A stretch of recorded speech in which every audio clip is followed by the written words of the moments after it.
Okay, so we've got a worked example to do with, well, it's in the forces section, it's to do with moments. And this one is a ladder problem. I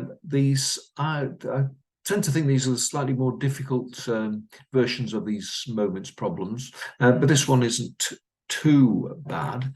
Let's just have a look.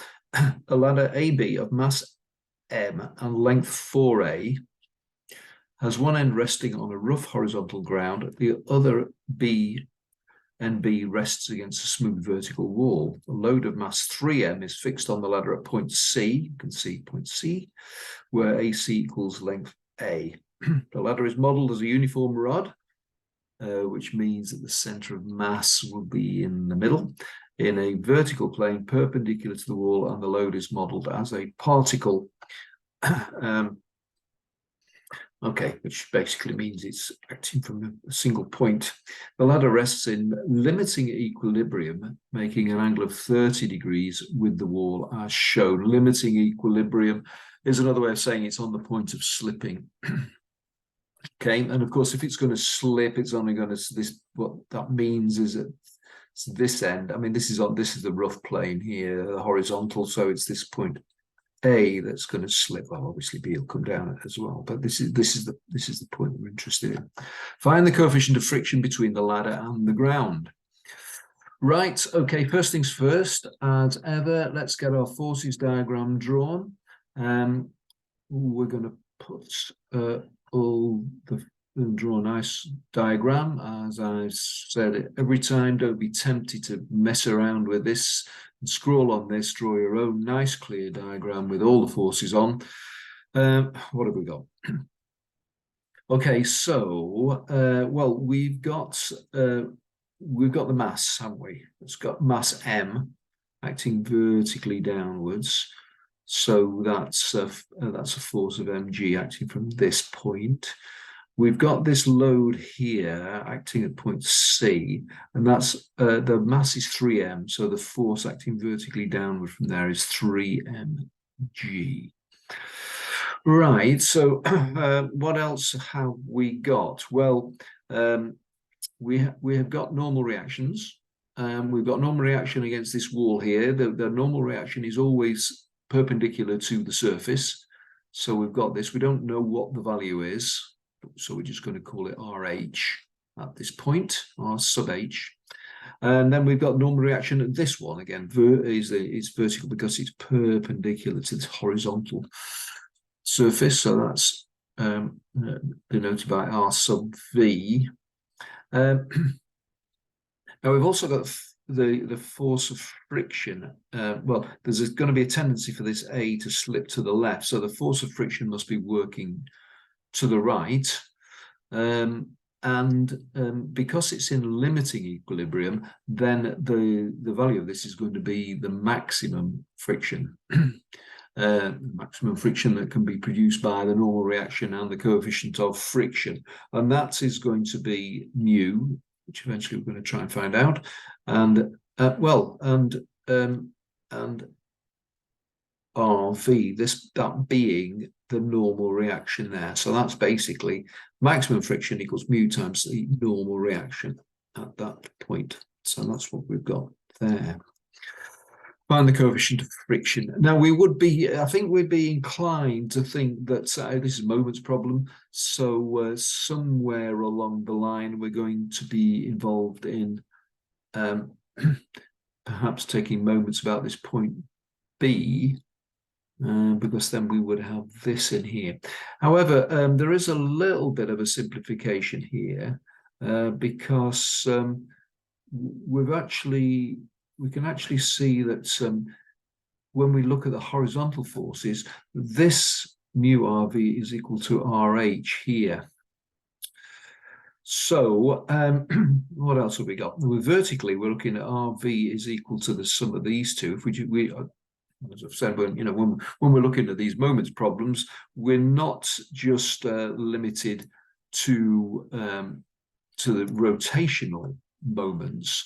We can also use look in the linear directions. So from the linear directions, we can see that this R sub V is going to be equal to the sum of this mg and this 3mg, 4mg in other words. And then horizontal, that this R sub h is going to be equal to this mu RV force here, which since we know that RV is 4mg, is basically going to be mu times 4mg. Right, now that takes a bit of unpicking really to actually see that. There can be other ways around to do this problem. I think this is, if you see the trick, this is probably the simplest way to do it. But if you did end up taking moments about B, you know, it would lead you to the solution. So what else have we got? Okay, well, at this point, let's take moments about A, in which case we can see that we, first of all, if we look at the clockwise moments, we've got this weight here. Now, if we resolve that perpendicular to the ladder, then we're going to get 3mg sine 30. So we're going through this angle here, which is actually 60 degrees. So cos of 60 will be sine of 30. So that's what we've got there, times the distance that it's acting from the reference point, which is A. So that's that. Then the next clockwise moment would be this one. And again, we've got mg sine 30 for the same reason, because we're resolving it perpendicular to the ladder. And this, in this case, it's 2a. That distance is 2a.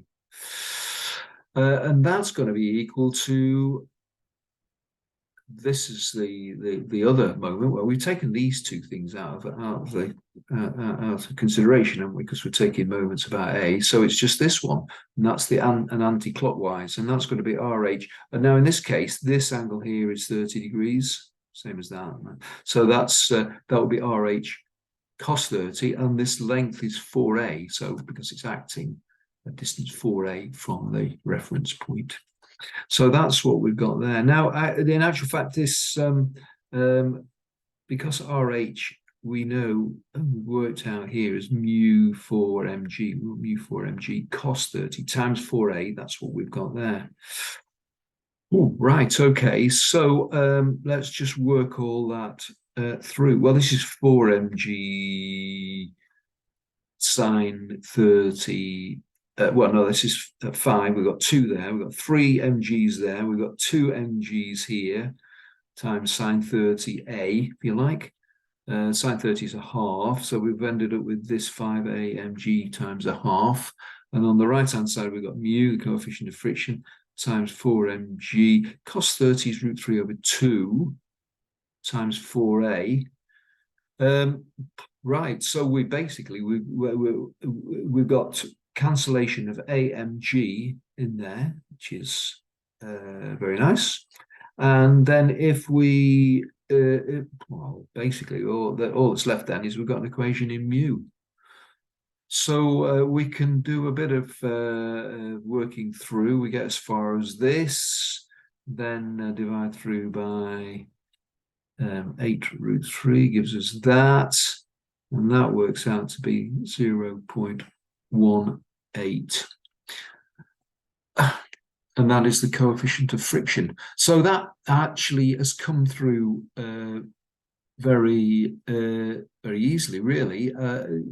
10 marks. I'm not sure if that's an A-level 10 marks or not, but if it is, then, well, really that's worth going for, isn't it? Yeah, I think the point is, you know, once you've got this diagram with all the forces on, then I think you know, the rest is relatively straightforward. Yeah, say we could have taken moments about B, but I guess, you know, when we're looking at this, we say, well, we can eliminate one force by taking moments about B, but we can eliminate 2 by taking moments about A. And if we notice that actually mu RV is equal to this RH, then that probably gives a hint to go down that route. But I have actually worked it through by taking moments about B, and it does come through a little bit more working. So hopefully that is useful. Ladder problems can seem to be a little bit more complicated, mainly because we're not really used to them. They're not quite so common. But I hope you agree it's actually not really that difficult. We haven't got that many forces involved, have we? So, okay, so that's it. So thanks for listening, and I'll see you next time.